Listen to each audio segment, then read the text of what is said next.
एक बार की बात है, एक आदमी के जीवन में सिर्फ दुख ही दुख थे। वो जो भी काम करता उस बेचारे का वो काम पूरा ही नहीं होता। घर में आता तो घर में कलेश बना रहता, किसी से कोई मदद मांगता तो कोई उसकी मदद नहीं करता। ऐसा लगता था कि चारों ओर से दुखों का पहाड़ उसी पर टूट पड़ा है। उसे समझ नहीं आ रहा था कि मैं इन दुखों से पार कैसे पाऊं। वो दिन रात यही सोचता रहता कि अपने दुखों से छुटकारा कैसे पाना है। इसी कारण से वो रात में सो भी नहीं पाता था। उसकी आंखों के नीचे बड़े बड़े काले घेरे बन गए थे, जो इस बात का प्रतीत थे कि वो आदमी कितना दुखी है और कितना चिंतित है।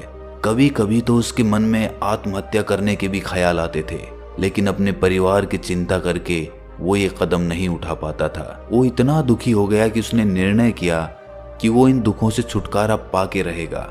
इसके लिए चाहे उसे कितनी भी मेहनत करनी पड़े, कुछ भी करना पड़े, चाहे अंगारों पे चलना पड़े, लेकिन इन दुखों से छुटकारा हासिल करके रहेगा। ऐसे ही एक दिन उसने अपने मित्र से पूछा कि मैं अपने जीवन को कैसे सुधारूं। उसके मित्र ने उसे बताया कि तुम किसी बाबा के पास जाओ। बाबाओं के पास ऐसा मंत्र होता है जिससे सारे दुख मिट जाते हैं, जीवन खुशियों से भर जाता है और धन संपदा भी हासिल हो जाती है। तुम किसी ऐसे बाबा को ढूंढ लो, बस तुम्हारा काम बन जाएगा। उस आदमी के मन में ये बात पूरी तरह से पक्की बैठ गई कि कोई बाबा ही मेरा दुख दूर कर सकता है, और इसीलिए उसे किसी भी बाबा के बारे में पता चलता तो वो उस बाबा के पास पहुंच जाता। उस बाबा को अपनी समस्या बताता और उससे उसका समाधान पूछता और कहता कि बाबा, मैं कुछ भी करने के लिए तैयार हूँ, लेकिन मेरी इन समस्याओं से मुझे छुटकारा दिला दीजिए। आप जो कहेंगे मैं वो करूँगा, लेकिन मेरे जीवन को सुधार दीजिए।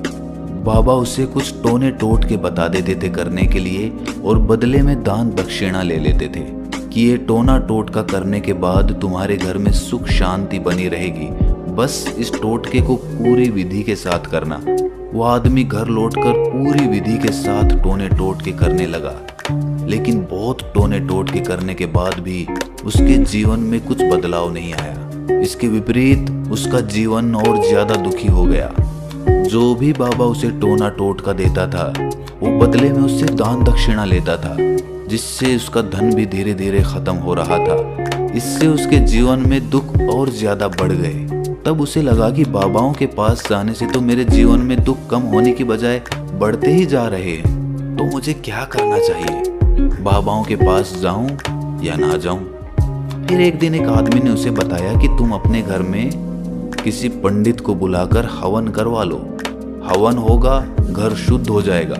कोई भी बुरी ऊर्जा होगी घर में तो वो घर से बाहर चली जाएगी।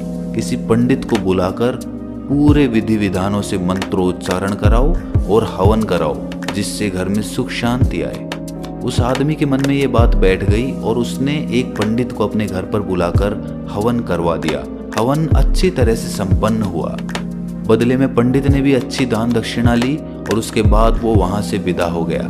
लेकिन कुछ दिनों के बाद उस आदमी को महसूस हुआ कि उसके जीवन में अब भी कोई बदलाव नहीं आया है। अब वो आदमी पूरी तरह से दुखी हो गया और ज्यादा परेशान हो गया। अब तो उसे लगने लगा था कि मेरे जीवन में से दुख कभी खत्म ही नहीं होंगे, और यही सोच सोच कर उस आदमी का बुरा हाल हो गया था। फिर एक दिन उसे अपने मित्र से एक ऐसे बाबा के बारे में पता चला जो समाधान बताने के लिए कोई दान दक्षिणा नहीं लेता था। उस आदमी को लगा कि ये बाबा दूसरे बाबाओं की तरह नहीं हो सकता, क्योंकि ये दान दक्षिणा तो लेता ही नहीं, और अगर दान दक्षिणा नहीं लेता तो ये सच में कोई सिद्ध बाबा होगा। और यही सोचकर वो उस बाबा के पास पहुंच जाता है। जब वो आदमी वहां पर पहुंचता है तो वो बाबा ध्यान में बैठे हुए थे। ये देखकर वो आदमी वहीं पर चुपचाप बैठकर ध्यान से बाहर आने का उनका इंतजार करने लगा। थोड़ी देर बाद बाबा ने आंखें खोली तो सामने एक दुखी और परेशान युवक को बैठे देखा। वो उसकी आंखों के नीचे काले घेरे देखते ही समझ गया कि ये आदमी अपने जीवन से कितना परेशान है। उसे संबोधित करते हुए बाबा ने पूछा कि बच्चा, क्या चाहते हो? बाबा के पास क्या लेने आए हो? उस आदमी ने कहा कि बाबा, मैं अपने जीवन से बहुत परेशान हूं। मैंने इन दुखों को दूर करने के लिए बहुत सारे रास्ते अपनाए, हर वो तरकीब करके देखी जो किसी बाबा ने मुझे बताई, हर वो काम किया जो किसी भी इंसान ने मुझसे करने को कहा, लेकिन मेरे जीवन में दुखों में कोई कमी नहीं आई। बाबा, इसके विपरीत मेरे जीवन में दुखों में बढ़ोतरी हो गई। मुझे समझ नहीं आ रहा है कि मैं क्या करूं। कभी कभी तो मैं आत्महत्या करने की सोचता हूं, लेकिन अपने परिवार की सोचकर मैं ये कदम नहीं उठा पाता। मैंने आपके बारे में बहुत सुना है बाबा, और मैं बहुत उम्मीद के साथ आपके पास आया हूं। कृपया करके मुझे कोई ऐसा मार्ग बताएं जिससे मुझे अपने दुखों से छुटकारा मिल जाए। मैं अपने दुखों से छुटकारा पाने के लिए कुछ भी करने को तैयार हूं। आप मुझे कोई भी रास्ता बताएं, चाहे वो रास्ता कितना भी कठिन क्यों ना हो, मैं उसको पार करके रहूंगा। बाबा ने महसूस किया कि आदमी तो सच में बहुत परेशान है। बाबा ने उसकी बात सुनकर कहा कि बच्चा, दुखों को दूर करने के लिए मंत्र ऐसे ही नहीं मिलते। मंत्र पाने के लिए कुछ करना पड़ता है। तुम कुछ कर सकते हो। ये सुनकर पहले तो उस आदमी ने सोचा कि ये बाबा भी मुझसे दान दक्षिणा ही मांगेंगे, लेकिन और कोई रास्ता ना पाकर उस आदमी ने कहा कि बाबा, आपको जितनी भी दान दक्षिणा चाहिए मैं देने के लिए तैयार हूं, लेकिन आपका मंत्र सच्चा होना चाहिए, वो पूरा होना चाहिए, उसका फल मुझे मिलना चाहिए। उसके बाद मैं आपको जो भी दान दक्षिणा लेना चाहते हो वो दे दूंगा। बाबा ने कहा कि दान दक्षिणा तो बहुत छोटी सी चीज है, मुझे वो नहीं चाहिए। इस पर वो आदमी सोच विचार करके बोला, तो बाबा, मैं अंगारों पे भी चलने के लिए तैयार हूं, आप मुझे बस आज्ञा दीजिए। बाबा ने कहा कि अंगारों पे चलने वाली छोटी चीज मैं तुमसे नहीं कराने वाला।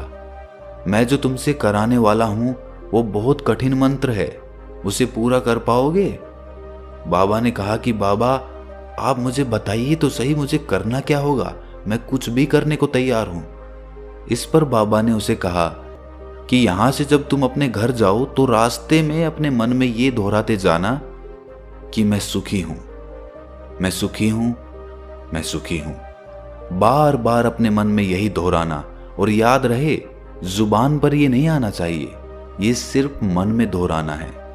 ये सुनकर वो आदमी बोला, बाबा, बस इतनी सी बात, ये तो मैं चुटकी बजा के कर लूंगा, लेकिन इससे होगा क्या? बाबा बोले कि इस मंत्र को करके देखो, वैसे भी तुमने इतने बाबाओं के मंत्र किए हैं, तो इस मंत्र को भी करके देख लो। उस आदमी ने सोचा कि बाबा कुछ दान दक्षिणा तो ले नहीं रहे, और छोटा सा मंत्र है, इसे तो मैं कर ही लूंगा। वो बोला, ठीक है बाबा, मैं ये मंत्र जरूर करूंगा।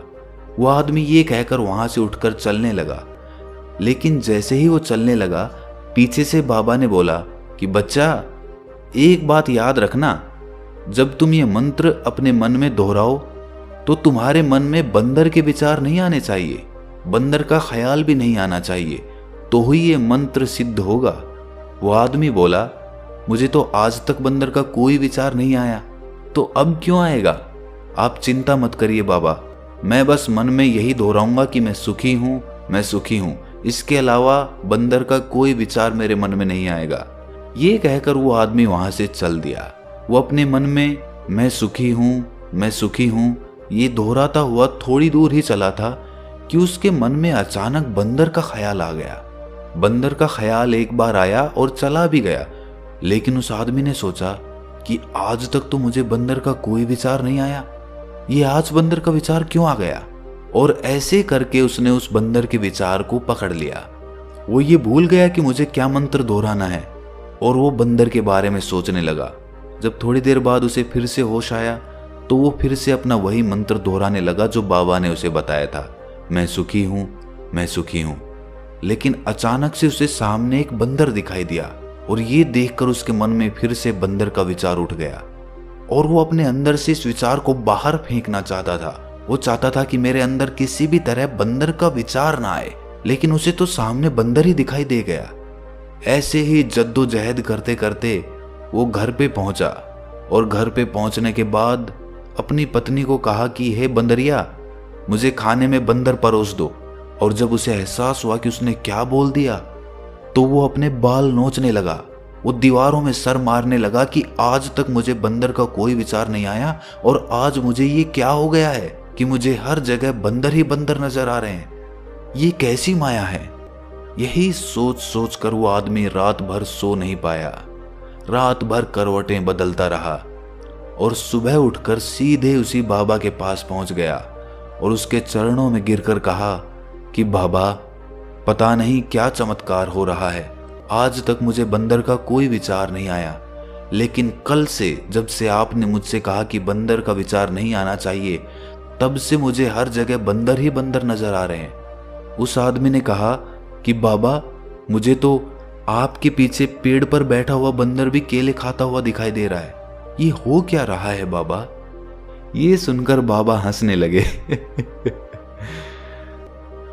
बच्चा, मन का जाल एक ऐसा जाल है जिसे समझ पाना इतना आसान नहीं है।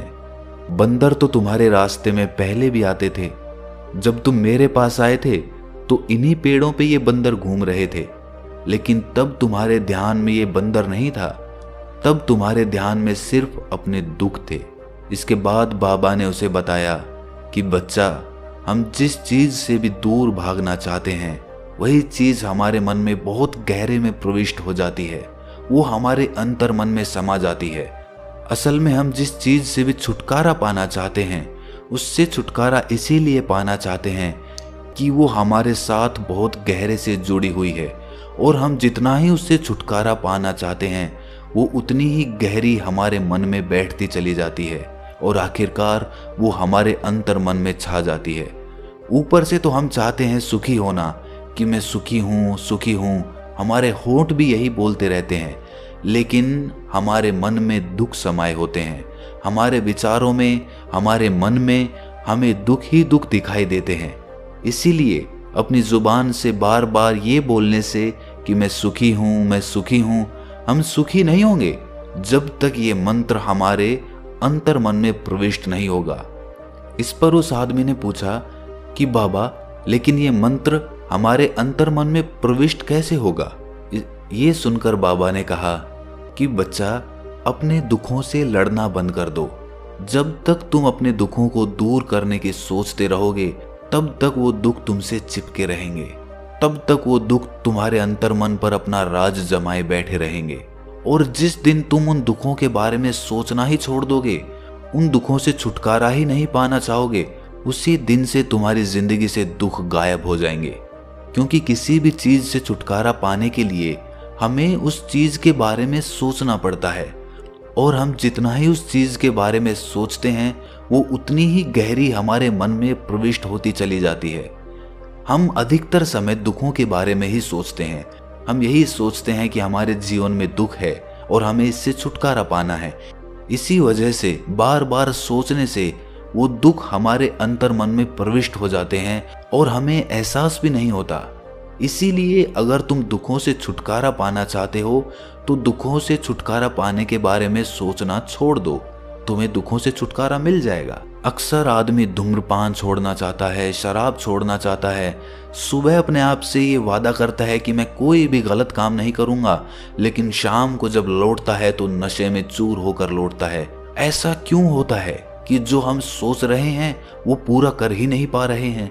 असल में हम उस चीज को बहुत ज्यादा तवज्जो दे रहे हैं, उस चीज को बहुत ज्यादा अहमियत दे रहे हैं। जब भी हम उस चीज को छोड़ने के बारे में सोचते हैं, तो हम उसकी इम्पोर्टेंस यानी कि विशेषता और ज्यादा बढ़ा देते हैं। हमारा मन उस चीज के बारे में जितना ज्यादा सोचेगा, शराब या धूम्रपान छोड़ने के बारे में जितना ज्यादा सोचेगा, हमारा मन उतना ही उस चीज के पीछे ज्यादा भागेगा। हमें उस चीज से लड़ना नहीं है, बल्कि बिना सोचे गुजर जाना है। और अगर इस मंत्र को हम समझ लेते हैं, तो हम अपने जीवन में जो भी पाना चाहते हैं, उसे अपने अंतर मन में डाल सकते हैं। और एक बार वो लक्ष्य हमारे अंतर मन में बैठ जाता है, तो फिर सफलता पाने में कोई समस्या नहीं आती, कोई दिक्कत नहीं आती। तो दोस्तों, कैसी लगी आपको ये कहानी?